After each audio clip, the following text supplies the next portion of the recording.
Ninguém acorda um dia diferente sem ter escolhido ser diferente. Crescimento espiritual não é algo que acontece enquanto você dorme. Não é automático, não é garantido pelo tempo de fé. Não vem só por frequentar culto há décadas. Tem cristão com 30 anos de caminhada que está no mesmo lugar espiritual de quando começou. Não porque caiu, mas porque parou de escolher crescer. E tem cristão com 2 anos de fé que já passou por transformações profundas, porque decidiu que a vida cristã não era para ser confortável, era para ser real. A diferença não é o tempo, é a intenção. Paulo escreveu em Filipenses 3,13 que ele se esquecia do que ficava para trás e se estendia para o que estava adiante. Esse verbo, se estender, tem força física. É a imagem de alguém que está se alongando além do ponto de conforto, que está alcançando algo que ainda não chegou nas mãos. Crescimento sempre envolve esse movimento. Um passo além de onde você está confortável. Uma obediência além do que é fácil. Uma rendição além do que você planejou entregar. E a boa notícia é que Deus não te pede para chegar lá de uma vez. Ele te pede o próximo passo, não o destino inteiro. Senhor, molda-me à tua semelhança.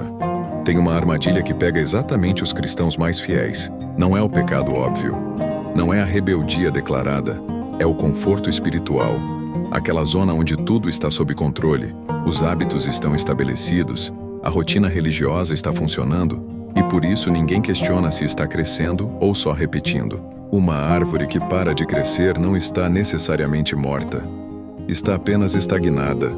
Por fora pode até parecer saudável, folhas verdes, galhos firmes, mas não está produzindo fruto novo. Não está lançando raízes mais fundas. Está só existindo no mesmo tamanho de sempre. Jonas é um exemplo que poucos associam à estagnação, mas que encaixa perfeitamente. Ele conhecia Deus, era profeta, tinha história com o Senhor. E quando Deus chamou para o próximo nível, ir a Nínive, ele foi na direção oposta. Não por ignorância, por escolha. Porque o próximo passo custava demais. O ventre do peixe não foi punição. Foi o lugar onde o crescimento que Jonas evitou finalmente aconteceu. Às vezes Deus usa o desconforto que a gente fugia para produzir o crescimento que a gente precisava. A pergunta dessa parte não é se você está fazendo as coisas certas. É se você está dizendo sim para o que Deus está pedindo agora, mesmo que custe sair de onde você está confortável. Jesus não ensinava de longe o que não praticava de perto. Ele falava sobre oração e orava. Falava sobre serviço e lavava os pés. Falava sobre perdão e perdonava do alto da cruz. Não havia distância entre o que saía da boca e o que vivia na prática. E tem um detalhe na vida de Jesus que me impressiona cada vez que leio. Ele era o Filho de Deus. Tinha autoridade sobre o vento e o mar. Curava com uma palavra. Ressuscitava com um comando. E mesmo assim, com todo esse poder, separava tempo para ficar sozinho com o Pai. Não porque precisava recarregar como quem está fraco, mas porque o relacionamento com o Pai era o centro de tudo que ele era. Lucas 5,16 diz que Jesus frequentemente se retirava para lugares ermos e orava. Frequentemente, não ocasionalmente, não quando a agenda permitia. Era um padrão de vida. Filipenses 2,5 diz para ter a mesma mente que estava em Cristo Jesus. Não só os resultados da mente de Cristo, a mente em si. O jeito de pensar, de priorizar, de se posicionar diante do Pai. Isso significa que crescimento espiritual real não é acumular conhecimento sobre Jesus. É deixar que o jeito de Jesus viver vá moldando o jeito de você viver. Nas decisões pequenas, nas reações automáticas, nos momentos em que ninguém está olhando. Senhor, molda-me à tua semelhança. Pai, eu chego até ti hoje com uma oração diferente das que costumo fazer. Não estou pedindo resolução de problema. Não estou trazendo uma lista de necessidades. Estou pedindo algo que custa mais do que qualquer outra coisa. Estou pedindo que tu me transformes. Eu reconheço que fiquei parado por tempo demais. Não porque caí, mas porque me acomodei. Porque encontrei um nível de fé que era confortável e fiquei ali. Porque o próximo passo sempre parecia caro demais, exigente demais, desconfortável demais. E hoje eu estou cansado de ficar no mesmo lugar. Senhor, eu não quero só conhecer sobre ti. Eu quero te conhecer. Não quero só frequentar os lugares onde tu és adorado. Quero carregar a tua presença nos lugares onde eu vivo. Não quero só repetir as palavras certas. Quero que o que eu digo e o que eu vivo sejam a mesma coisa. Faz em mim o que Jonas só deixou acontecer dentro do peixe. O que Pedro só entendeu depois de chorar na madrugada. O que Paulo só recebeu depois de cair do cavalo e ficar 3 dias sem ver. Às vezes o crescimento que eu precisava estava exatamente no desconforto que eu evitava. Então eu paro de fugir. Paro de escolher o caminho mais fácil quando tu estás apontando para o caminho mais profundo. Molda-me, Senhor, do jeito que tu quiseres, no tempo que tu escolheres. Senhor, molda-me à tua semelhança. Senhor, eu preciso que tu renoves a forma como eu penso. Porque o maior campo de batalha do crescimento espiritual não é o comportamento, é a mente. É o que eu acredito sobre mim mesmo quando ninguém está olhando.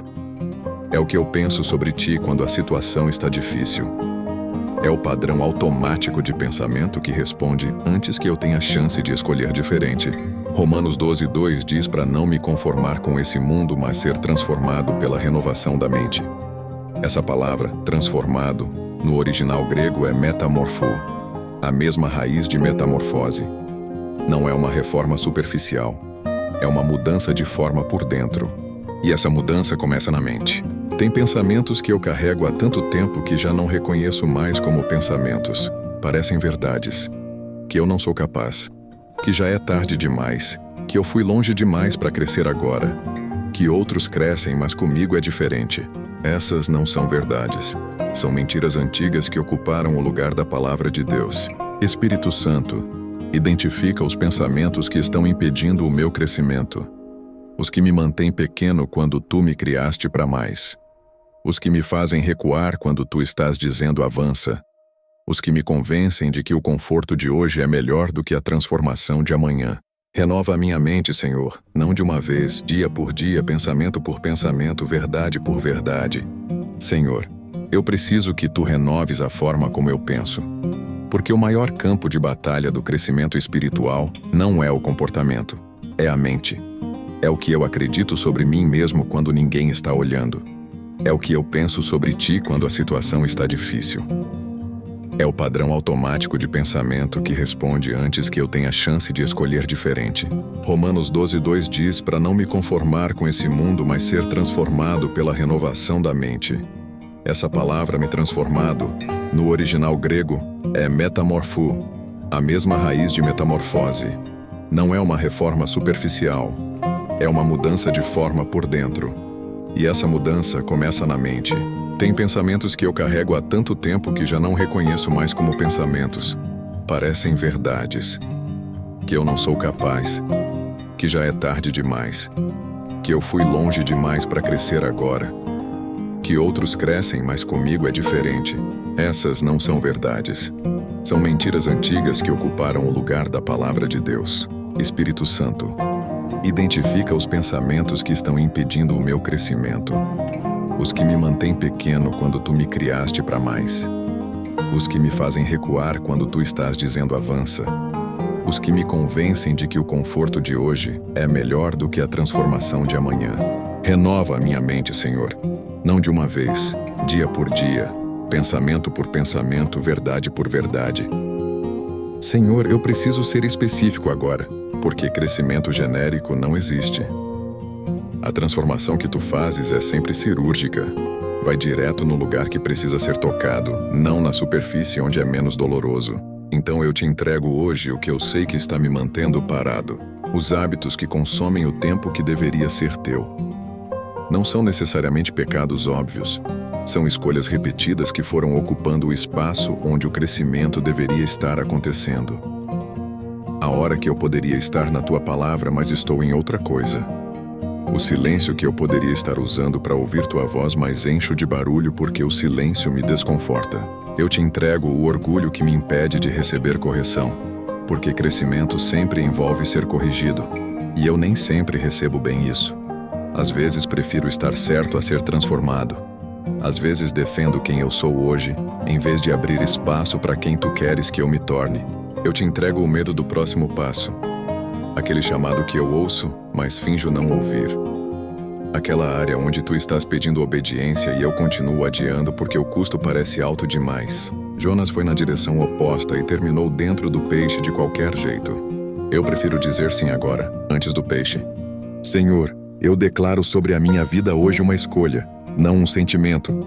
Eu declaro que o crescimento espiritual é a prioridade da minha vida a partir de agora. Não quando a agenda permitir. Não quando eu me sentir pronto. Não quando as circunstâncias estiverem favoráveis.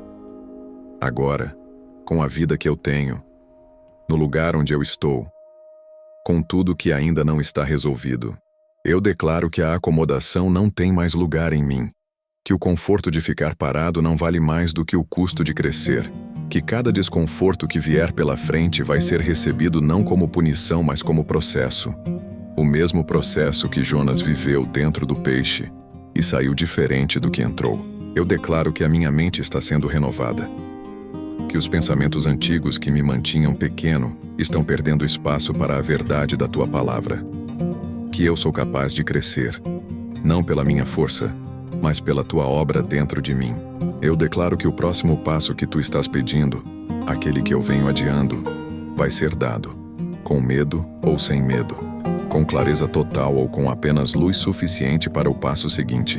Se você também está fazendo essa escolha hoje, escreve aqui nos comentários: Senhor, molda-me à tua semelhança, e compartilha esse vídeo com alguém que está estagnado, porque Eclesiastes 4:9 diz que 2 são melhores do que 1, e o crescimento é mais forte quando acontece junto.